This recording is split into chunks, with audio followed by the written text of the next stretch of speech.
कि बुंदेलखंड के जो गरीब तबके के लोग हैं सबसे ज़्यादा पलायन करके और दिल्ली और बम्बई, गुजरात और जो है अन्य प्रदेशों में अपने जीविका चलाने के लिए यहाँ से पलायन कर रहे हैं, जिसके लिए मैंने उद्देश्य और मकसद हमारे संगठन के सभी घटक दलों ने रखा कि बुंदेलखंड राज्य बनेगा तो इस राज्य बनने से हर ज़िले में डीएम भी बैठेगा, यहाँ सीएम भी बैठेगा, यहाँ कोर्ट भी लगेगा और जो है जो बंजर ज़मीन है वो ज़मीन उपजाऊ बनेगी, जिससे हर जो है किसान को यहाँ सुविधा होगी। हमारे जो आईएएस पीएस जो बच्चा बच्ची पढ़ रहे हैं उनके लिए जगह भी निकलेगी, अलग से उनको सुविधाएँ भी होंगी। मेरा नाम है रमेश चंद्र निषाद और वीर फूलन देवी जन संगठन का मैं संस्थापक हूँ एवं हम लोगों ने 7-8 पिछड़े वर्ग के नेताओं ने भागीदारी न्याय मोर्चा बनाया है। उसमें संविधान के तहत हमारे महापुरुषों ने बताया है समय समय पर कि जिसकी जितनी संख्या भारी उसकी उतनी हिस्सेदारी, रोटी कपड़ा और मकान, शिक्षा सुरक्षा स्वास्थ्य हो समान। आज जो कार्यक्रम रखा मैंने, इस कार्यक्रम का उद्देश्य था कि बुंदेलखंड के जो गरीब तबके के लोग हैं सबसे ज़्यादा पलायन करके और दिल्ली और बम्बई, गुजरात और जो है अन्य प्रदेशों में अपने जीविका चलाने के लिए यहाँ से पलायन कर रहे हैं, जिसके लिए मैंने उद्देश्य और मकसद हमारे संगठन के सभी घटक दलों ने रखा कि बुंदेलखंड राज्य बनेगा तो इस राज्य बनने से हर ज़िले में डीएम भी बैठेगा, यहाँ सीएम भी बैठेगा, यहाँ कोर्ट भी लगेगा और जो है जो बंजर ज़मीन है वो ज़मीन उपजाऊ बनेगी, जिससे हर जो है किसान को यहाँ सुविधा होगी। हमारे जो आईएएस पीएस जो बच्चा बच्ची पढ़ रहे हैं उनके लिए जगह भी निकलेगी, अलग से उनको सुविधाएँ भी होंगी तथा मछुआरों को लेकर के इस बुंदेलखंड के अंदर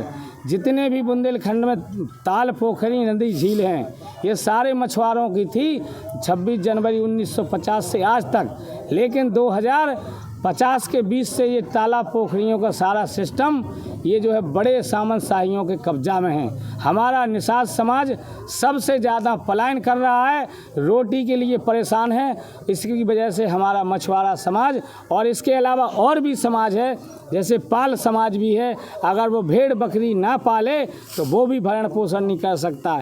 यहाँ हमारा कुशवाहा समाज भी है, बहुत परेशान है, अगर वो सब्जी आलू भाटा नहीं उगाएगा तो वो भी मरेगा। लेकिन इस बुंदेलखंड में एक भी डीएम एसपी का हमारे बच्चे का यहाँ नियुक्ति नहीं है, ये सरकार मुँह चीन चीन करके हिस्सेदारी अपने लोगों को दे रही है। तो हम लोगों ने मिल करके एक निर्णय लिया है, 2027 में हम लोग मिल करके इस बुंदेलखंड में बिगुल बजाएंगे। जो पिछड़ों की बात करेगा हम उसके साथ चलेंगे, जो हमें हिस्सा देगा हम उस में उसके समर्थन करेंगे, जो हमें उस लायक समझेगा हमें उसमें। भागीदारी न्याय मोर्चा 2027 में कितनी सीटों पर चुनाव लड़ेगा? भागीदारी न्याय मोर्चा उत्तर प्रदेश की सभी सीटों पर सक्षम है, लेकिन जहां हमारे ज़्यादा बाहुल क्षेत्र हैं, जैसे पाल का जहां क्षेत्र है, हम पहले नंबर पाल को मैदान में उतारेंगे। हमारा निषाद क्षेत्र है, हम निषाद को टिकट देंगे। हमारा प्रजापति समाज का है, हम प्रजापति को वोट टिकट देंगे।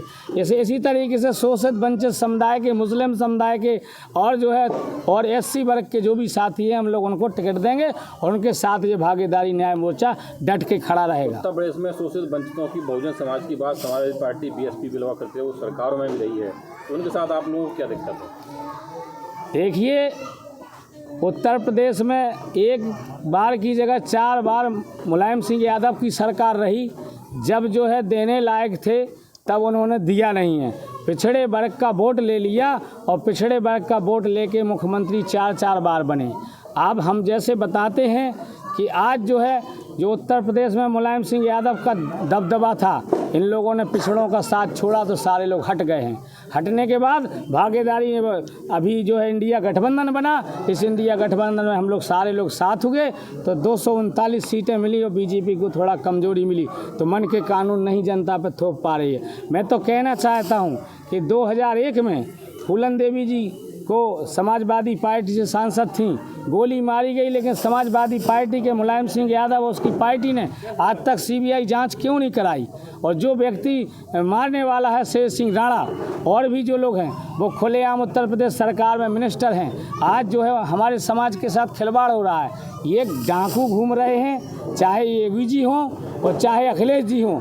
ये तो वही है कि 3 के 13 कर दो और नाव दरोगा धर दो, पंख लगाएं मोर के और काम करें चोर के। चोर चोर मौसेरे भाई और गरीब जात कहाँ से आई। मैं तो बुंदेलखंड का व्यक्ति हूँ, मैं तो जानता हूँ और कहता भी हूँ कि मेरी पानी के नीचे भी चलती है और पानी के ऊपर भी चलती है।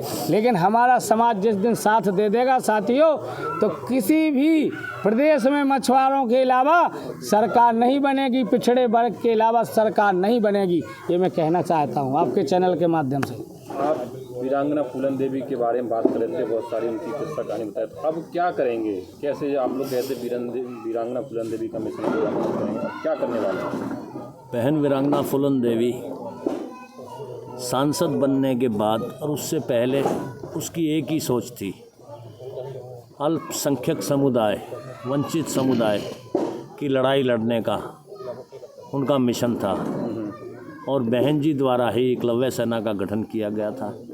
आज मैं उसका राष्ट्रीय अध्यक्ष हूँ और बहन जी की विचारधारा को पूरे हिंदुस्तान के अंदर शोषित वंचित समाज की लड़ाई लड़के और उसके सपने को पूरा करने का काम करेंगे। आप सर बात कर रहे थे बच्चों को पढ़ाने की, संविधान की बात कर रहे थे, लेकिन यहाँ तो देखा जा रहा है कि एजुकेशन का कोई स्तर ही नहीं है। क्या सुधारेंगे इस एजुकेशन? देखिए, इसमें सबसे बड़ी बात क्या है कि जो हमें 27% आरक्षण मिला है, जैसा कि बाबूराम पाल जी ने बताया, हमारी जनसंख्या 54% से भी ज़्यादा है।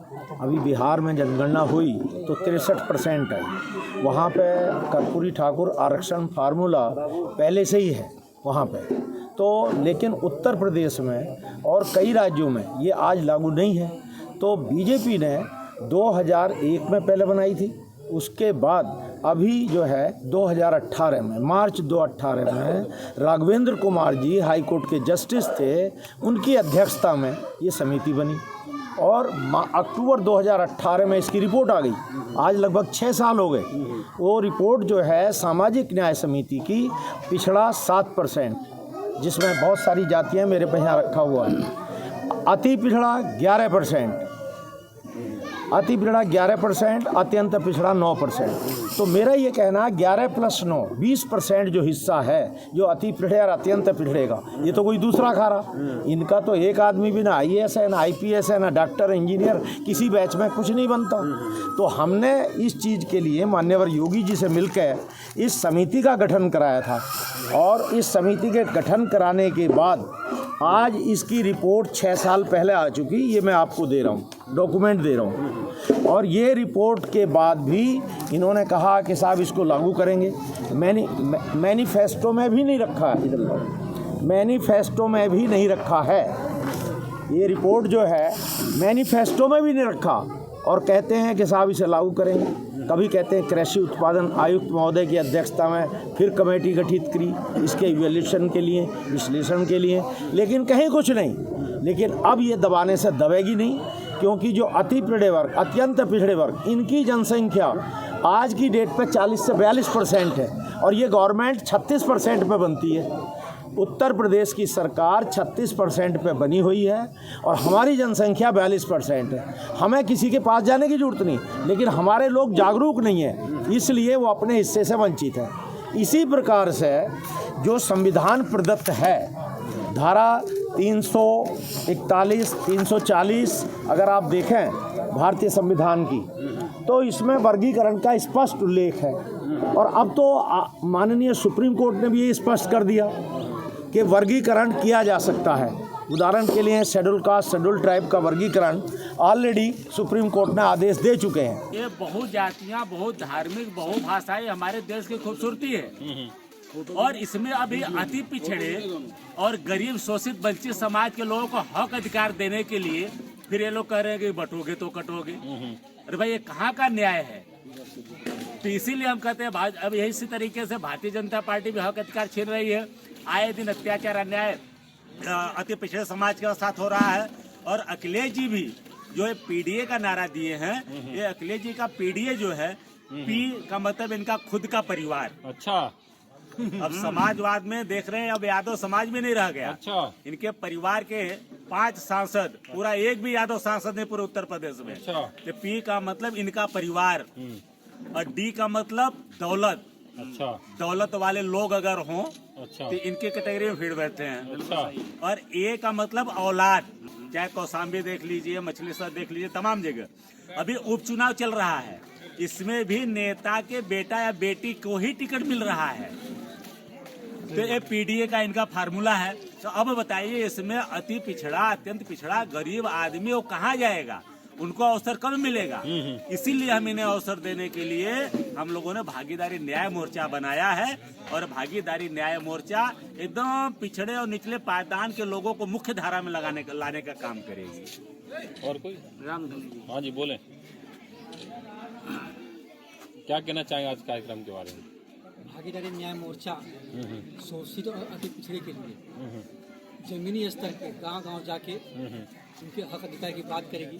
अभी तक जो भी पार्टियां 78 सालों में से सपा बसपा कांग्रेस जो भी सत्ता में आई है, नेशनल दस्तक की आपसे गुजारिश है कि अगर इसको बचाना चाहते हैं तो नेशनल दस्तक को सब्सक्राइब करने के लिए रेड कलर के सब्सक्राइब बटन को दबाएं, फिर बेल आइकन की घंटी दबाएं। नेशनल दस्तक को बचाने के लिए बहुत जरूरी है कि हर खबर को शेयर करें, लाइक करें, कमेंट जरूर करें।